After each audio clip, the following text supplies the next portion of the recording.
In the stormy shadows of Whispering Harbor, a broken town consumed by silence, 14-year-old Jackson Reid is drowning not in water, but in the harsh hands of his stepfather, Victor.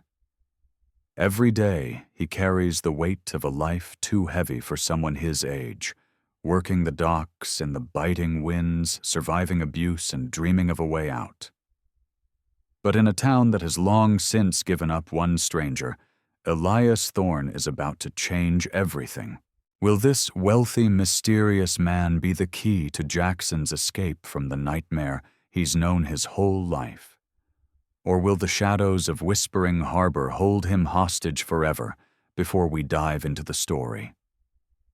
Leave a comment below and let me know which city you are watching from. Let's get started. The wind howled through the empty docks, carrying with it the tang of salt water and the weight of forgotten dreams. Whispering Harbor had once been a bustling port, alive with the sound of ships docking, crates being unloaded, and sailors exchanging stories of distant lands. Now it lay shrouded in a thick mist, as though the fog itself was trying to hide the town's decline. The wooden piers groaned under the pressure of time, the paint chipped and peeling like the faded hopes of its inhabitants. The distant rumble of thunder echoed across the water, a warning that the storm wasn't just in the sky, it was in the hearts of the people who still lived here. And there, beneath the shadow of the crumbling lighthouse, stood Jackson Reid, tired, bruised, but stubbornly determined. At 14 years old, he had already seen more hardship than most people would in a lifetime. The wind whipped his messy hair around his face, but he didn't flinch. His eyes, dark and piercing, scanned the empty docks, searching for any sign of movement. His job, if you could call it that, was to haul crates of fish from the boats that barely made it into harbor anymore. The fishermen had all but abandoned the place, but Jackson was still here, as if bound to the town by invisible chains. His thin frame seemed to shrink as he carried another crate onto the dock, his legs trembling under the weight. His father had disappeared years ago, swallowed by the sea like so many others before him. His mother had died when he was just a baby, leaving him with only stories of her kindness and warmth. All Jackson had left of her were the faded letters tucked beneath his mattress, the ones she had written before her death. Now he was left with the hard, unyielding hand of his stepfather, Victor Cray, and the dead weight of a town that had long since stopped caring. Victor was a man broken by his own failures. Once a proud ship captain, he had lost everything in a tragic accident at sea, a storm that had claimed his crew and his livelihood. The port that had once been his life was now nothing more than a fading memory, just like the fire in his eyes. He had tried to rebuild, but the waves of his past kept crashing over him, leaving him gasping for air. His anger, his frustration spilled over into every aspect of his life, especially with Jackson. The boy was nothing more than a constant reminder of the world Victor had lost, and he hated him for it. In the dim light of the kitchen, Jackson could hear the sound of Victor's raspy breathing, followed by the dull thud of his boots on the floor. The smell of stale alcohol hung in the air like a cloud of poison. Jackson had learned long ago to ignore the angry shouts, the bitter words, the occasional slap across the face. It was just the way things were. It was the price he paid for survival in a town that had forgotten what it meant to care for its own.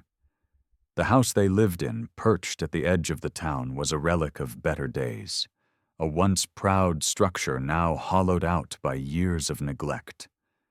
The paint was peeling, the roof sagging under the weight of time, and the windows were cracked like the spirit of the place itself.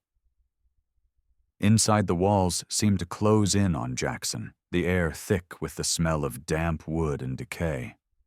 His room was little more than a cot shoved into the corner, a small wooden dresser where he kept his few belongings, and the worn photograph of his mother that he treasured above all else. It was the only thing that kept him grounded in the face of his endless despair. Yet despite everything, the grueling work, the endless abuse, the weight of a town that seemed determined to drown him, Jackson still held on to something deep within. It was a tiny spark, barely visible, but it was there. A hope buried beneath the grime of his reality that one day he could escape. One day he could leave Whispering Harbor behind and find a place where he could breathe freely, where the storm inside his chest could finally calm. It wasn't much, but it was enough to keep him going. Jackson's thoughts were interrupted by a loud bang from inside the house. The door to the kitchen slammed open, and Victor's hulking figure filled the doorway, his bloodshot eyes glaring at Jackson as if he were the cause of all his misery. Jackson didn't look up. He didn't need to. He knew what was coming.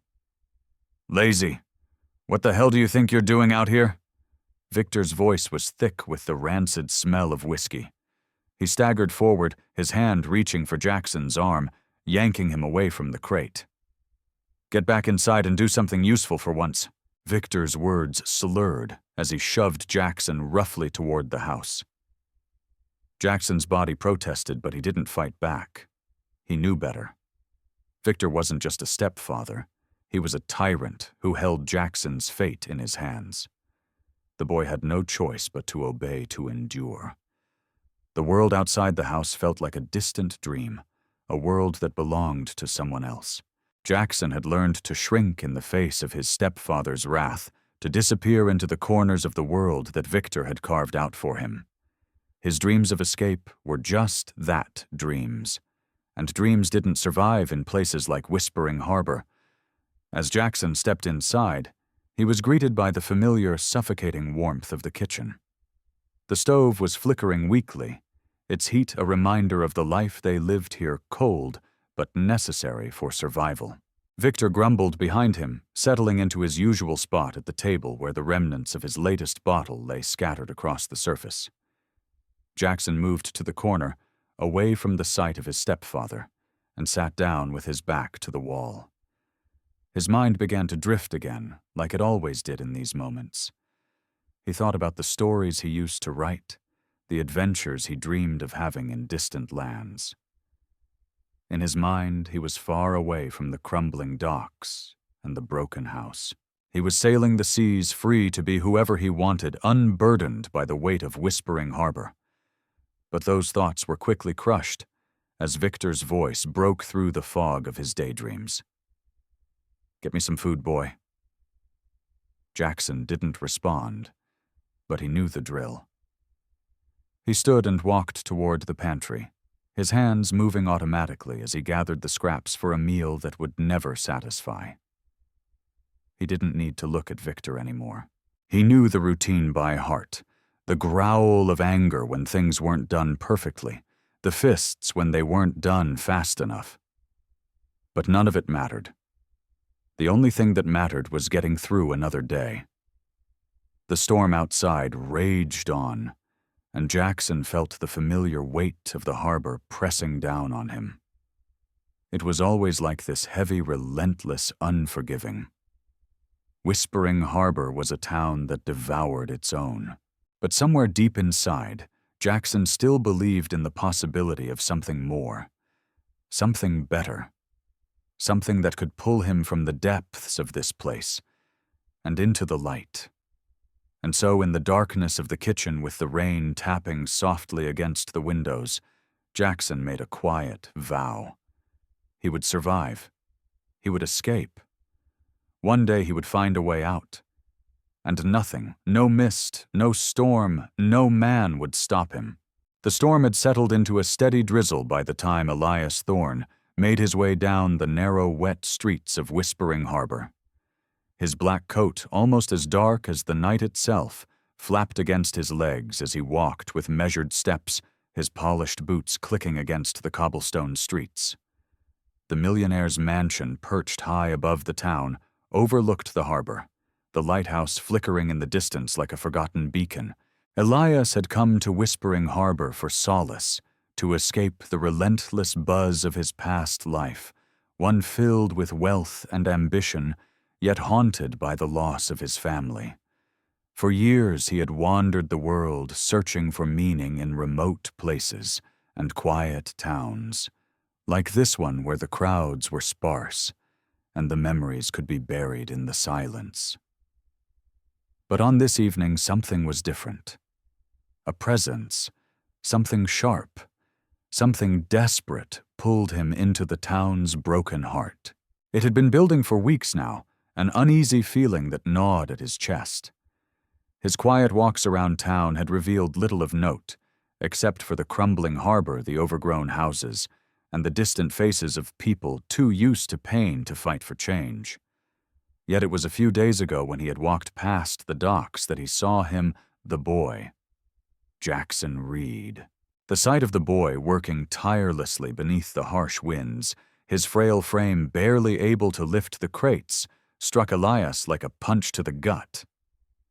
The boy was young, too young for such labor, and yet there he was, bending under the weight of a life far too heavy for someone of his age. Elias's mind had snapped back to a memory from his own childhood, one that had long since buried itself beneath layers of success and tragedy. His own father, a man with great ambition but no compassion, had been just as careless with his son's well-being. Elias had been forced into an early adulthood, doing everything to please his father while drowning in the shadows of his mistakes. And just like Jackson, Elias had been left to carry the weight of his family's darkness, forced to live up to expectations that were impossible to meet. The image of Jackson, his back hunched under the weight of the crates, refused to leave Elias's mind. He couldn't ignore it any longer, this undeniable urge to act. It was no longer a passing moment, no longer just another face in a sea of struggling souls. No, this was something different. This was a boy who needed saving. A boy whose future was being stolen before his very eyes. That afternoon, Elias found himself walking through the fog of the town's streets, his breath curling in the air like wisps of smoke. He stopped by a small cafe near the harbor, the kind of place where people gathered not out of choice but out of habit. The air inside was thick with the smell of stale coffee and the murmur of quiet conversations. The shopkeeper, a woman with tired eyes and a voice that had grown hoarse from years of speaking to customers who never stayed long, glanced up when he entered. Her eyes flicked toward the door, then back at Elias, but she said nothing. "Do you know the boy Jackson Reid?" Elias asked softly, his voice breaking the silence like a pebble dropped into a still pond.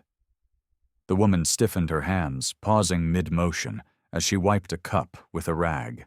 She looked down at the counter, then back up at Elias, her face twisting with a mixture of reluctance and resignation. "Everyone knows Jackson," she replied in a voice tinged with sorrow. "His stepfather Victor is, well, he's not exactly a saint. And Jackson, he's just trying to survive. No one's ever done much to help him." She glanced over her shoulder as though afraid someone might overhear. "Victor's a dangerous man, but people are too scared to step in. We keep to ourselves in this town. Always have." Elias nodded, the words weighing on him like a heavy anchor. He knew what she meant. Whispering Harbor was a town full of ghosts, ghosts of forgotten ships, of people who had once been whole, now broken by time, neglect, and the weight of their own choices. It was a town where everyone knew everyone else's business, but no one dared speak up. It was easier to look away than to get involved. But Elias wasn't like the others. He couldn't be. "I'm going to help him," he said firmly, his resolve growing with every word. The woman looked up sharply, as if she hadn't expected him to speak with such conviction. "Help him?" she asked, her voice tinged with doubt. "You're not from around here, mister. You don't know what you're dealing with. Victor, he's a dangerous man. He's got friends in high places and nobody crosses him without consequences." "I'll take my chances," Elias replied, his gaze steady and unwavering. "No one deserves to live like that, not even Jackson." He turned to leave, but the woman's voice stopped him. "You don't know what you're walking into, sir," she said quietly. "But if you're really going to try, you'd better be careful. People like Victor don't lose easily." The door chimes rang softly behind him as he stepped back into the drizzle. Elias's mind raced as he walked back toward his mansion. There were too many pieces to this puzzle, too many unknowns. But one thing was clear. Jackson Reid was in trouble, and Elias couldn't, in good conscience, let that boy slip through the cracks. He had to act. He had to be the one to make a difference. As he approached the mansion, his thoughts returned to his own childhood. His father's indifference had forced him into a solitary existence, one where feelings of abandonment and betrayal had become his closest companions.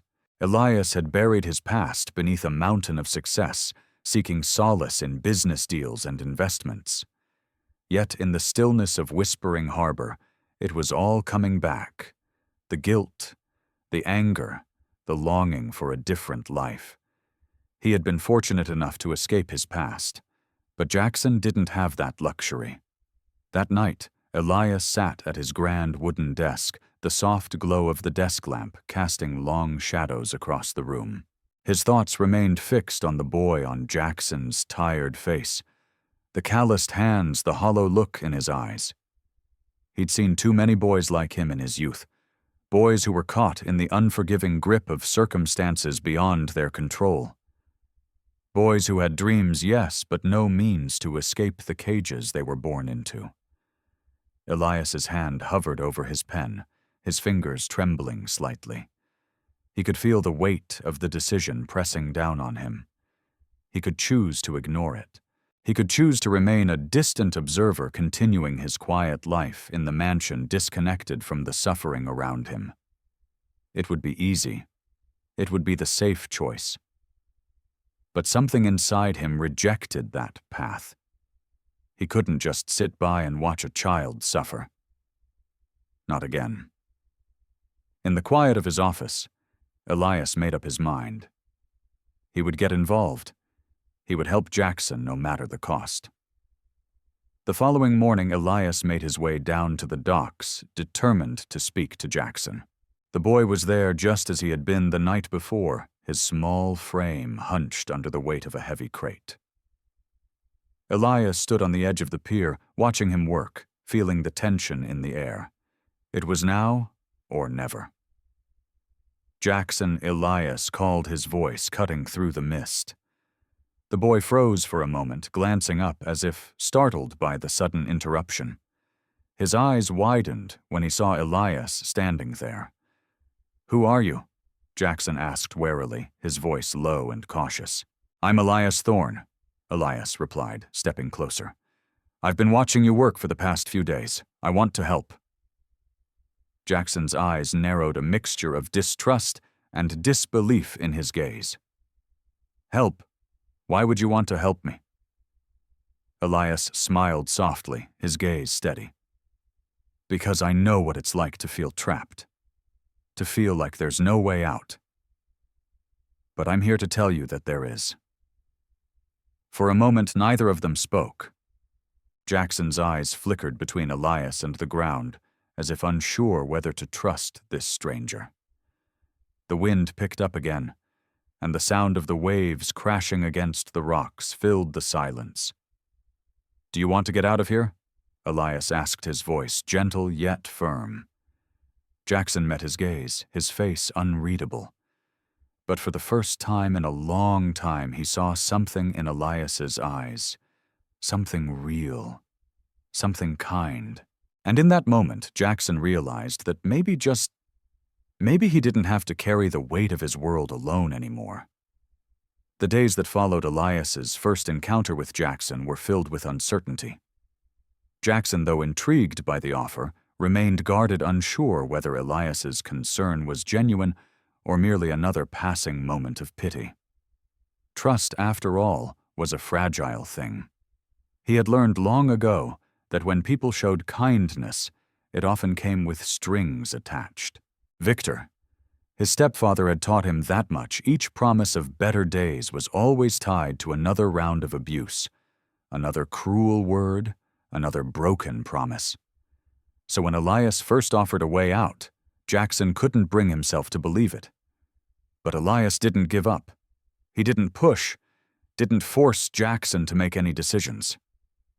Instead, he returned to the docks day after day, quietly observing the boy. Each time they met, Elias offered a small gesture, an extra sandwich from the local bakery, a change of dry clothes, a book about the world beyond Whispering Harbor. They didn't speak much at first, but over time the space between them began to shrink. Elias learned that Jackson was an avid reader, devouring books about distant places and faraway lands. The boy had a gift for art-sketching portraits of the ships in the harbor, the birds that soared above, and even the small details of the town's architecture. Elias had noticed the sketches Jackson hid beneath his coat, little drawings filled with life and color, despite the grayness of his world. With each passing day, Jackson allowed himself to believe that perhaps Elias wasn't like the others. Maybe he wasn't just another man in a suit, someone who could buy his way out of a problem without understanding the true cost. Maybe Elias's kindness came from a deeper place. There was something in Elias's eyes, something that spoke of a shared sorrow, a quiet understanding. Elias didn't pressure, Jackson didn't rush him into any decision. He simply offered the boy a choice, the chance to leave the heavy burdens of his past behind and create a future that belonged to him alone. And slowly Jackson's heart began to crack open. Elias had his own reasons for helping Jackson. He had no family left, no children of his own, and no real connection to anyone in this town. His fortune had allowed him to live a life of solitude and quiet luxury, but that luxury had never filled the empty space inside of him. The death of his wife and child years ago had left a scar so deep, Elias wasn't sure if he'd ever be able to close it. The tragedy had driven him to withdraw from the world to build a fortress around his heart. But something about Whispering Harbor, the fog, the silence, the isolation had made him feel as if he could start anew. When he first saw Jackson, Elias saw a reflection of his younger self, a boy burdened by circumstances beyond his control, a child who needed someone to believe in him. Elias didn't know what he was doing, didn't know if he was doing the right thing, but he couldn't stand by and watch Jackson drown in the same way he had. So day after day he continued to visit the docks, offering the boy food, shelter, and a quiet understanding. It wasn't much, but it was enough to spark a flicker of hope in Jackson's eyes, a hope that had long been extinguished. It was during these visits that Jackson began to talk, first in fragments, then in fuller sentences. At first he spoke of his work on the docks, of the painful routine that had become his life. He talked about Victor's cruel treatment, the constant abuse, and how he had never known a life outside of the cold, harsh reality of Whispering Harbor. But with every conversation, the walls Jackson had built around himself started to crumble. "I don't know if I can leave," Jackson admitted one afternoon, as they sat in the small cafe near the harbor, drinking the hot cocoa Elias had bought him. His voice was raw, tinged with uncertainty. "Everything I've known is here. Even if I hate it, it's all I've got." He looked down at his hands, fidgeting with the empty cup. "What if I don't fit in anywhere else? What if I'm just lost?" Elias sat quietly across from him, his eyes watching Jackson with a mixture of sadness and understanding. He could hear the fear in the boy's voice, the fear of the unknown, the fear of leaving behind everything he had ever known, even if that everything was pain and abuse. Elias had been there once. He had been the one to stand at the crossroads of his own life, unsure which path to take, terrified of what might come if he dared to step outside of his own self-imposed prison. "You'll fit in just fine," Elias said softly, his voice steady and sure. "You're not meant to live this way, Jackson. You don't have to carry all this alone. You can choose a different path. You can make a new life for yourself. And you don't have to be afraid of being lost. You'll find your way. You just need someone to help you get there." Jackson looked up, meeting Elias's gaze for the first time in a long while. There was something different in his eyes now, something more open, more vulnerable. He wasn't quite ready to trust, but the seed of hope had been planted. "I don't know," Jackson muttered, his voice barely above a whisper. "I've never been anywhere else. I don't even know what it feels like to live without him, without the fear, without the anger." "I know," Elias said, nodding slowly. "But that's the thing. You don't have to keep living in fear. You're not stuck here, Jackson. You don't have to stay in this town and let Victor control your life. You can walk away from him, from all of this, and create a life that's yours. A life where you're free." It was in that moment that Jackson truly began to believe Elias. He had no idea what the future would hold, but the idea of being free, of leaving behind the shadow of his stepfather and his past, was something that resonated deep within him. For the first time in years, he allowed himself to imagine a different future. He pictured a life where he could choose his own path, a life where he wasn't weighed down by Victor's cruelty and the crushing routine of his daily existence. But as the hope began to grow inside him, so did the fear. The fear of the unknown, the fear of what leaving would mean, the fear of failure. Victor, however, wasn't oblivious to what was happening. Elias's quiet visits to Jackson had not gone unnoticed. The boy's stepfather, though drunk and absent most of the time, had a keen sense for anything that might threaten his control over Jackson. And Elias, this stranger who seemed to care about the boy, was a threat. Jackson had always been his property, his pawn in a game that Victor had been playing for years. The idea of losing him, of Jackson slipping away from his grasp, ignited a flame of rage in Victor's gut. He wasn't about to let anyone take his power away. One evening, as the sun set behind the fading harbor, Victor confronted Jackson in the small, dimly lit house they shared. Jackson had been out on the docks. When he returned, the familiar weight of the crates still in his arms, his back aching with the labor. But when he stepped inside, he found Victor waiting for him in the living room, his face twisted in anger, his fists clenched. "I've seen you with that man," Victor growled, his voice low and dangerous. "What do you think you're doing, boy? Getting all soft and trusting people who don't give a damn about you. You think you're going to walk away from this? From me?" Jackson froze, his heart pounding in his chest. He had tried to avoid this confrontation, to keep his conversations with Elias a secret, but it was impossible now. "I'm not staying here forever," Victor Jackson said quietly, the words feeling strange on his tongue. "I don't want to be your servant anymore. I'm done." Victor's face contorted with rage. "You think you can just leave? You think I'll let you walk out of here and live your life? No one gets away from me, Jackson. Not now, not ever." He advanced toward the boy, his shadow falling over him like a dark cloud. But this time Jackson didn't shrink back. He stood his ground, his chest rising and falling with every breath. The fear was still there, but something else had taken its place, a quiet strength that he hadn't known he possessed. "I'm not afraid of you anymore," Jackson whispered, his voice steady, despite the fear that churned inside him. "I don't belong here, and I don't need you." For the first time in years, Jackson felt a spark of freedom, small but undeniable. It was the beginning of something new, something terrifying, but something worth fighting for. And for Elias, who had been quietly watching from the shadows, the moment was a turning point. The battle for Jackson's future was far from over, but it was a battle worth fighting. The boy had taken the first step, and Elias would be there every step of the way, ready to help him walk into a future that was his to claim. The days leading up to Jackson's final confrontation with Victor were a mix of quiet tension and restless anticipation.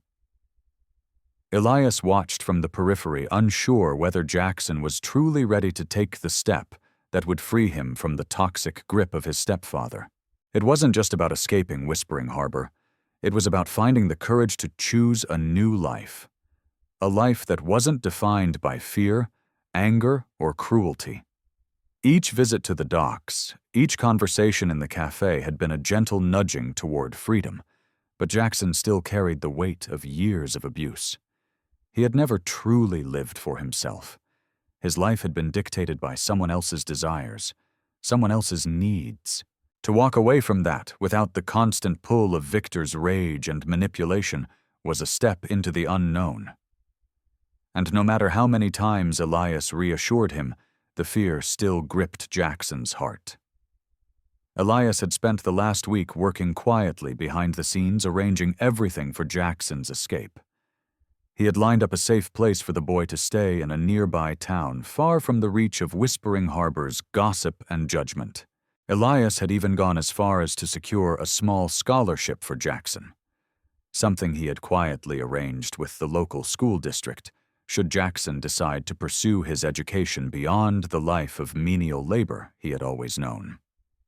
But all of that was meaningless, unless Jackson could find the strength to leave the one thing that had anchored him for so long, the cold, miserable home he shared with Victor. That fateful evening, as the sun dipped below the horizon, casting long shadows across the harbor, Elias found himself standing at the edge of the town, watching the light in the Reid household flicker dimly in the distance. He had done everything he could to prepare Jackson to show him that there was another way. But there were no guarantees. No one could force the boy to step away from the only life he had ever known. Jackson had come to Elias's mansion that afternoon, his face pale with a mix of dread and resolve. His usual guarded expression was replaced with something more vulnerable, more open. It was as if he had finally allowed himself to feel the weight of the decision, to acknowledge the fear that had always kept him tethered to Victor. Elias saw the boy's hesitation, the brief moments of self-doubt that flickered across his face. But something had shifted inside Jackson. He no longer looked at his past as a cage, but as a chapter that he could leave behind. "I'm ready," Jackson said, his voice quiet but steady, as he stood in front of Elias, who had been pacing near the fireplace. His own thoughts tangled in the web of his own experiences with fear, escape, and regret. Elias had his own demons, and though they were different from Jackson's, he understood the weight of stepping into the unknown. "I'm going with you," Jackson added more firmly this time, as if trying to convince himself as much as Elias. There was a brief flicker of uncertainty in his eyes, but it quickly dissolved as he saw the quiet reassurance in Elias's expression. Elias didn't speak. He didn't need to. The unspoken bond between them was enough. Jackson had already made his decision. Now all that was left was the confrontation. The night they had prepared for arrived faster than Elias had expected. He drove Jackson back to the town, his heart pounding in his chest as he gripped the steering wheel. The streets of Whispering Harbor were eerily quiet, the mist rolling in thicker than ever, swallowing the familiar sights of the town. Elias could feel the weight of the silence pressing down on him, his thoughts racing with the uncertainty of the next few hours. He had done his best to prepare. Jackson offered him a way out, a life beyond the crumbling docks and the shadow of Victor's wrath. But now it was all in Jackson's hands. As they parked near the house, Jackson hesitated. His fingers curled around the door handle, but he didn't open it immediately. Elias glanced over at him, noting the tightness in the boy's jaw, the small tremor in his hands. "You don't have to go in there alone," Elias said gently. "I'm here," Jackson nodded, but his eyes remained fixed on the house in front of them, the place where his pain had started, where it had lived and festered for so long. He didn't answer immediately, taking a deep breath as he stared at the door, the threshold that separated him from a life that had been anything but his own. The decision was more than just a physical one. It was a leap into a new identity, a new reality, where he wasn't controlled by the whims of a man who had never cared for him. "I know," Jackson replied, his voice thick with emotion. "But I have to do this. I can't keep hiding." The words were simple, but Elias heard the truth in them. Jackson wasn't just fighting for freedom. He was fighting for his dignity, for the chance to reclaim the pieces of himself that had been broken over the years. He had lived as an extension of Victor's cruelty for far too long. Tonight, that would change. The door to the Reid house opened with a sharp creak, and Victor's slurred voice echoed out from the darkness. "What the hell do you want?" Boy Victor's words were punctuated by the sound of a bottle clinking against the table, the unmistakable scent of alcohol hanging in the air. Jackson flinched, but he stood firm, his heart racing in his chest. "I'm leaving," Jackson said, his voice quiet but unshakable. The words rang out into the night, hanging in the air like a declaration of independence. Victor appeared in the doorway, his hulking figure blocking the light from inside. His eyes narrowed in confusion at first, then quickly turned to rage. "What did you say?" His voice was low, dangerous. "You think you can just walk out of here, huh? You think I'm just gonna let you go?" Jackson stood tall, his feet planted firmly on the ground. His fists clenched at his sides, but his face remained calm. "I'm done. You don't control me anymore. I'm leaving, Victor." Victor's face contorted with fury, his hand shaking as he reached for a bottle on the table. "You're not going anywhere, you little bastard," he shouted, his voice rising. "You think you can just walk out of my life after all I've done for you?" Elias's hand rested on the door, but he didn't intervene immediately. He was watching, waiting to see if Jackson would break, if the weight of the years of abuse would crush him once again. But Jackson didn't break. His voice was steady, as he repeated the words he had been rehearsing for so long. "I'm done being your punching bag. I'm done being your servant. I'm leaving." Victor took a step forward, but before he could reach Jackson, Elias was there, stepping into the doorway, his presence a barrier between the two. "You've done enough," Elias said calmly, his voice commanding but not threatening. He didn't need to raise his voice to be heard. "This ends tonight. Leave him be, Victor. He's not your property." For a moment the two men locked eyes, Victor with his anger, Elias with his quiet strength. It was a standoff, but Elias knew this battle would be won with silence, with unwavering resolve. Victor's face reddened, his fists tightening at his sides, but something in Elias's calm stare made him hesitate. For the first time, Victor wasn't in control. With a snarl, Victor turned and retreated into the house, muttering curses under his breath. The air felt lighter, as if the oppressive weight of Victor's presence had finally been lifted. Jackson stood frozen for a moment longer. Then slowly he exhaled a breath he hadn't realized he'd been holding. His shoulders sagged, the tension in his body starting to dissipate. Elias placed a hand on his shoulder, giving him a brief but reassuring squeeze. "You're free now," Elias said softly. Jackson looked up at him, a slow smile spreading across his face. It was tentative, unsure, but it was there. And for the first time in years, Jackson felt like he could breathe again. Together they walked away from the house, the town, and the life that had once defined Jackson. The road ahead was uncertain, but for the first time Jackson could see a future that was his own. The storm had passed, and with it, the darkness that had loomed over him for so long. And as they drove away, Jackson looked back at the fading silhouette of Whispering Harbor, knowing that no matter what came next, he would never go back. He was free. Finally, he was free.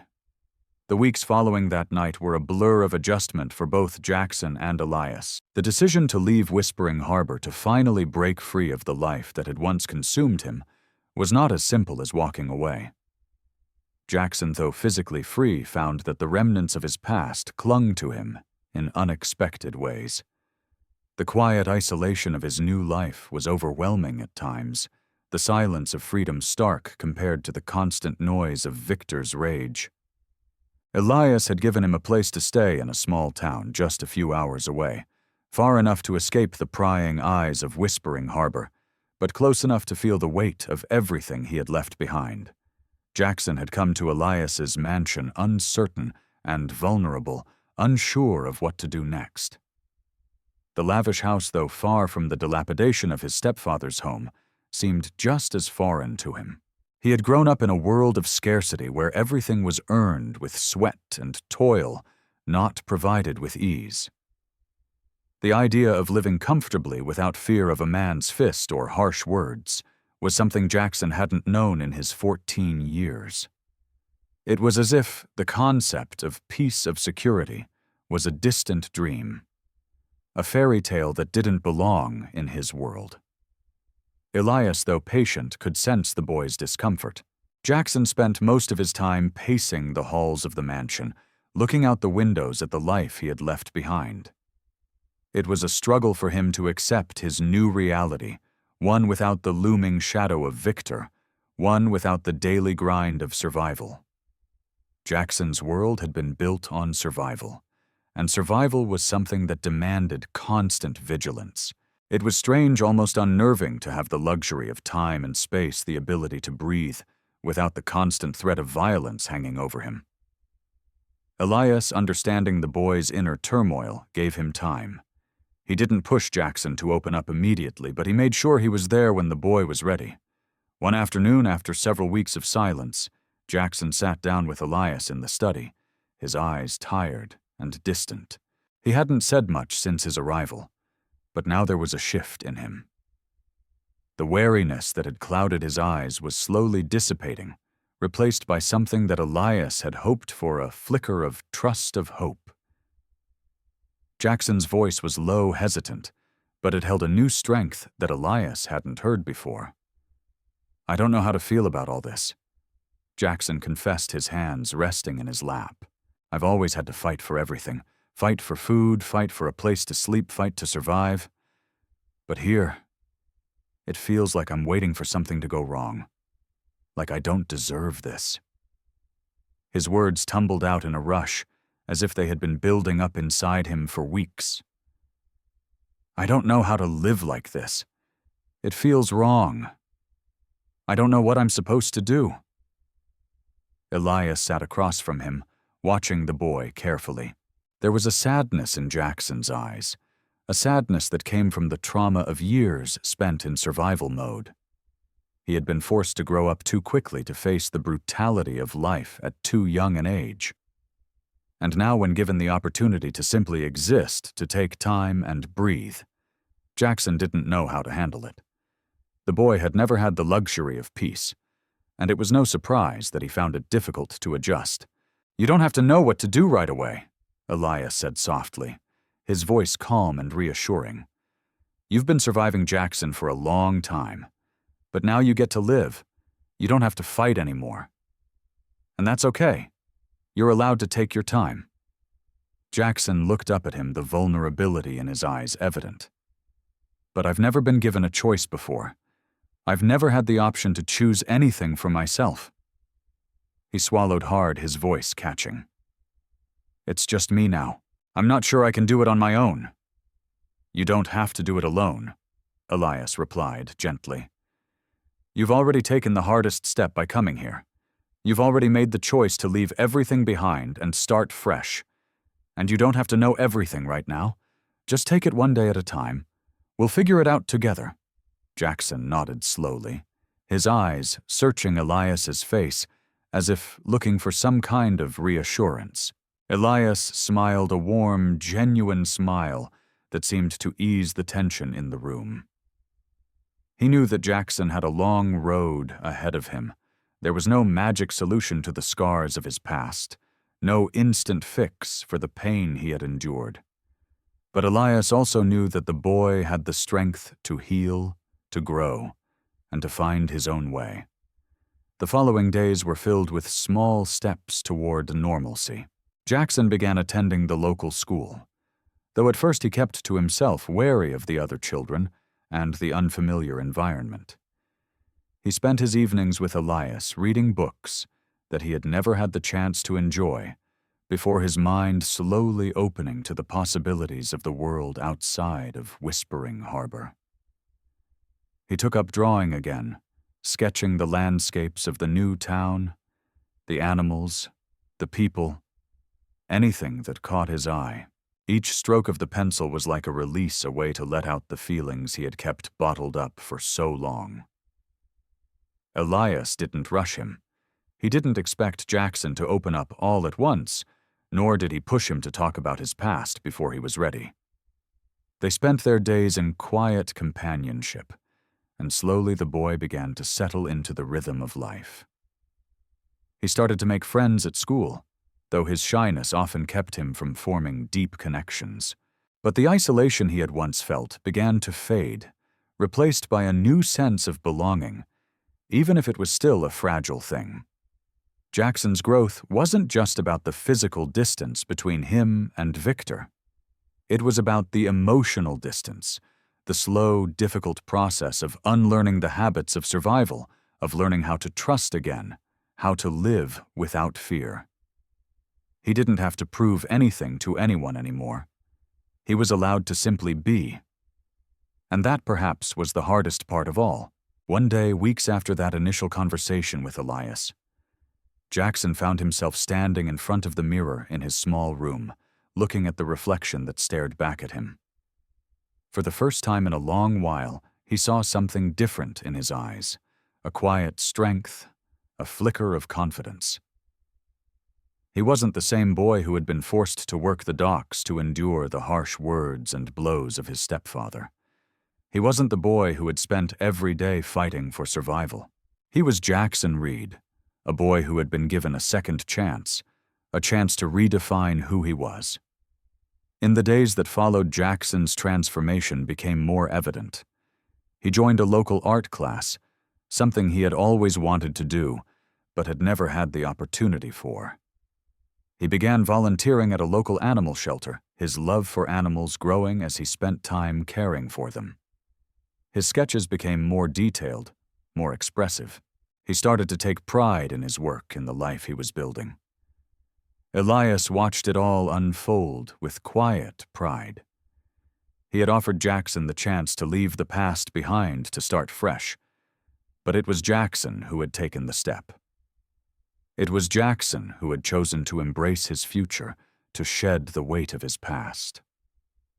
Elias had been a guide, but it was the boy who had done the hard work. And that was the most rewarding part of all.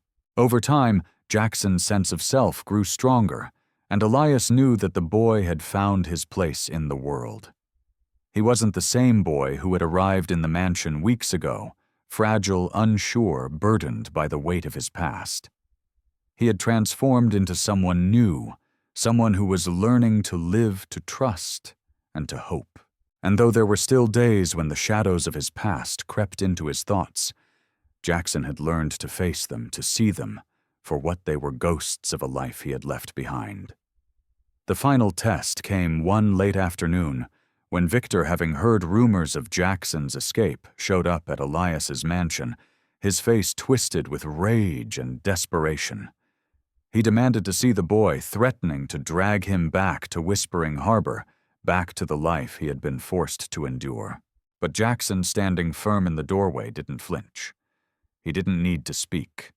His silence, his presence was enough. Elias stood beside him, unwavering. "You're not taking him anywhere," Elias said firmly, his voice cold and steady. Victor snarled, but there was no fight left in him. He had no hold over Jackson anymore, and he knew it. The past was gone, and the future was now Jackson's to claim. As Victor walked away, defeated, Jackson turned to Elias, a sense of finality settling over him. The past, with all its darkness and pain, was finally behind him. And for the first time in his life, Jackson didn't have to look over his shoulder anymore. "Thank you," he said quietly, his voice thick with emotion. "For everything." Elias simply smiled, his heart swelling with pride. "You did all the hard work, Jackson. You took the hardest step of all. Now it's your life to live." And with that, Jackson stepped into his future no longer burdened by the shadows of the past, but free to live the life he had always dreamed of. The world was his to explore, and for the first time, he believed that he was worthy of it. The central lesson from Jackson's story is the power of choice and the transformative impact of breaking free from an oppressive, toxic environment. For years, Jackson was defined by fear, survival, and the expectations imposed on him by his abusive stepfather. But when given the chance to escape, Jackson learned that freedom wasn't just about physical distance from abuse. It was about reclaiming his identity and taking control of his future. His journey reminds us that healing isn't instantaneous. It's a slow process of building trust, finding self-worth, and choosing to let go of the chains that hold us back. The story also highlights the importance of support systems in breaking cycles of trauma. Jackson didn't navigate his escape alone. Elias's quiet, persistent encouragement was key to helping him realize his worth and potential. It's a reminder that sometimes all someone needs is for another person to believe in them when they can't believe in themselves. Whether through a mentor, a friend, or even a stranger who cares, support is often the catalyst for positive change. For anyone in a similar situation, whether facing emotional abuse, toxic environments, or feeling stuck in life, the lesson is clear: you don't have to do it alone, and you have the power to choose a different path. Healing takes time, and it's okay to seek help. It's important to remember that your past doesn't have to define your future. Every day is an opportunity to take small steps toward a life of peace, trust, and hope. Seek support. If you're in an abusive or toxic environment, reach out to someone you trust, a friend, a family member, a counselor, or a community organization. You don't have to go through it alone. Take small steps. Change doesn't happen overnight. Start by acknowledging that your situation can improve and take one step at a time toward building the life you deserve.